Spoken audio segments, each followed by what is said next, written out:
Hi, I'm David Horton. Welcome to Finished.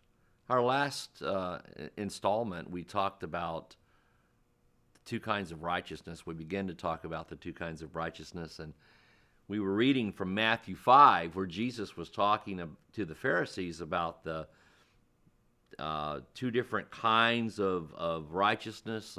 One is a righteousness by the law, by believing that you could work your way into right standing with God, and what he said to the Pharisees about that.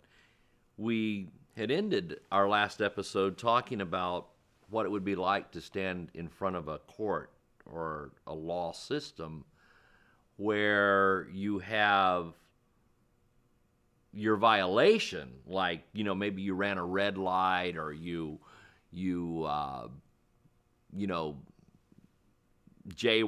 crosswalked, or whatever you did that you got a ticket for, and a minor thing, a minor violation, and you said, yes, I'm guilty, and then the judge reads and says, you're guilty not only of, let's say, jaywalking, crossing the street, you jumped the gun, ran in front of a car, or you ran a red light.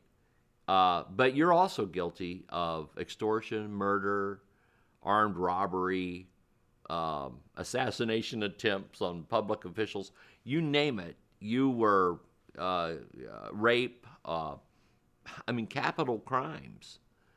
Some of them in some states could be punishable by death. And you go, no, wait, mistake, where's my attorney? Oh no, this is wrong. No, you've got the wrong guy. No, you're David Horton, and you ran the red light, and now you're guilty of all these other crimes. And you go, no. Well, that's what Jesus said about the law. These people that say, oh, well, we got to hang on to the law, hang on to all these commandments. Love to quote Leviticus, well, at least parts of it, not all of it. We have smorgasbord law now. We always have had, to be honest with you. It's like, well, this part of the law is extreme, but this part, we should hang on to that. But the law doesn't allow for that. The law, did you know that I found this out, that every city that's been around very long has ridiculous laws that are still on the books. They've got laws in certain cities that, spitting on the sidewalk, for example, while that may be unsavory and not so hygienic, we consider that just sort of coarse or rude. But there are cities that have that on the books that you could spend a night in jail for something like that. Never enforced, but still there. But in Moses' law, everything about it had to be done perfect. So Jesus said, backing up here a little bit, he said, until heaven and earth pass, one jot or one tittle shall in no wise pass from the law until all be fulfilled. So he told the scribes and Pharisees that, and except your righteousness shall exceed this, you shall in no case enter the kingdom of heaven. Then he said, you've heard it said, thou shalt not kill, but if you're angry with your brother without cause, then you're in danger of judgment. All the way to hellfire, finally, for saying you're a fool. Then he went on to say that you have heard, thou shalt not commit adultery. That Jesus said, whosoever even looks at a woman with lust in his heart, has committed adultery. And again, is condemned and guilty. Now, I'm just going to take a few liberties here we can only speculate as to what they must have been thinking, because it's not there. The scripture doesn't tell us what they were thinking, but we can speculate and probably be within some realm of truth there. But they're thinking, well, wait a minute, how can anybody then be saved? How could anybody not be condemned? What man, what woman, what person can constantly control what their thoughts are? Can constantly control, really control them? Even with serious concentration. Last time we were talking, I made mention about my son who was a sniper. And he could concentrate. I don't know how he did it, but he could lay in weeds for hours. He trained in some hot states like Mississippi and Georgia.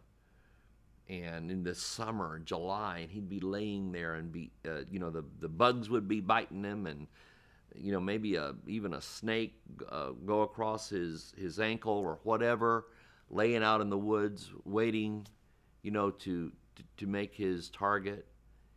And he had the ability to concentrate. Even with that kind of concentration, how do we control our soul, our emotions all the time, that we would never have a lustful thought or never be angry with somebody without cause just because we're in a bad mood that day? And I don't know about you, but for me, I'm thinking, I don't know if I can. I don't think I would make it, I just tell you. And I spent years, I can't tell you, decades of my life trying to control myself, my thought, my mouth, my person, enough to really be holy. Boy, every time they would have a service, I didn't care. I grew up in what we'd call a Pentecostal or full gospel group, and I love those people and still a part of that. And then I went to some other charismatic type of ministries, and it was all the same on this subject matter. Maybe one group emphasized faith more than another, or healing more than another. But overall, when it came to righteousness, it was always the same. It didn't matter.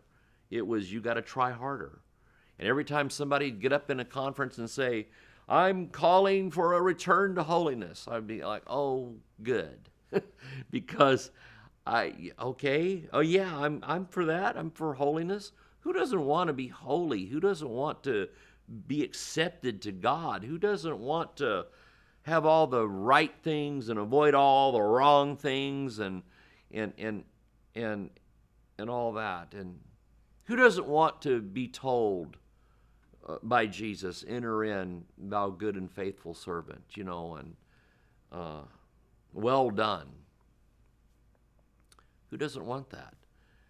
And I guess there's people that are maybe in some serious form of rebellion or whatever, that for that moment they feel like they don't want that. But I think even then, deep down in their heart, if you sort of put a gun to their head and said, do you want to be accepted by God? They would say, yeah, I do. I want to be right with the Lord. So you think like these guys. They must have been thinking. Again, what are we talking about today? The two kinds of righteousness. One, righteousness that comes by perfect law keeping. Has to be perfect or it doesn't count at all. You don't get a 98. You don't get a 72 and pass. 100% or none. Now, Paul later said in his writings, and we're going to look at that on one of these broadcasts, but Paul later said, no man is justified by the works of the law. So I guess that kind of leaves you and I out, doesn't it? I mean, if no man, I'm not an exception to that, neither are you. What are we going to do, folks? How are we going to stand before God and not be condemned? Not only now, but for eternity. So Jesus said it in the first part, the front of these verses. He said in Matthew 5, He says, I have come to fulfill this law. So it seems to me that if he's the fulfiller of the law, we want to stick kind of close to him, because he's our only option. Later on, to illustrate this, now he must have had these people just buzzing. Can you imagine the discussions that were going on? Well, this is the only righteousness we know. How are we going to be able to make it? And later, Jesus taught by parable and by illustration, and he later tells us something that's kind of interesting here. And this is from Luke 18. Jesus said, in this passage, he's telling us the difference. The scripture says, and he spake this parable unto certain, I love this, the way this is put, unto certain which trusted in themselves that they were righteous, and despised others. Did you know when we start keeping score of our works, we are trusting in ourselves? It says, trusted in themselves that they were righteous, and despised others. I'm telling you, this kind of thing, this works righteousness, will cause you to judge other people. Because you feel like, well, I'm doing all these things and trying to do the right thing, and you'll have your own personal little mini Moses law going for yourself. Usually it's based on whatever group you're from. And some of that's good. As far as, a moral lifestyle, let me tell you, morality is a good thing. There's nothing wrong with being moral. It's just kind of how you get there that counts. Because if you're moral in yourself, despise others, you'll start judging other people. Maybe they don't have your same moral code. You'll start judging them and despising them. Before you know it, you'll start preaching messages at them about how they're all going to hell. But he says they were righteous, despised others. 2 men went up into the temple to pray, the one a Pharisee and the other a publican. In other words, just a common man, regular everyday guy. The Pharisee stood and prayed thus with himself, God, I thank thee that I am not as other men are. Can you imagine such a prayer? He's in the temple praying this prayer out loud. Apparently, Jesus heard him because he said certain. This is like an actual person. Now see, Jesus was a little nicer than Paul. Jesus wouldn't mention their name. Paul would have put the guy's name in here. The Pharisee stood and prayed with himself, I thank thee, am not as other men are, extortioners, unjust, adulterers. Look at this list. Or even as this publican. Now he's put the publican, this common man, into the same category as he's put as extortioners, adulterers. Man, this guy, he didn't like this publican, does he? Common man. I fast twice in the week. I give tithes of all that I possess. And the publican, standing afar off, would not lift up so much as his eyes into heaven, but smote upon his breast, saying, God, be merciful to me, a sinner. I tell you, this man went down to his house justified rather than the other. Justified. And he said the Pharisee, with all his good rule keeping, was not justified. For everyone that exalts himself shall be abased, and he that humbleth himself shall be exalted. We all have to come to God on the same terms.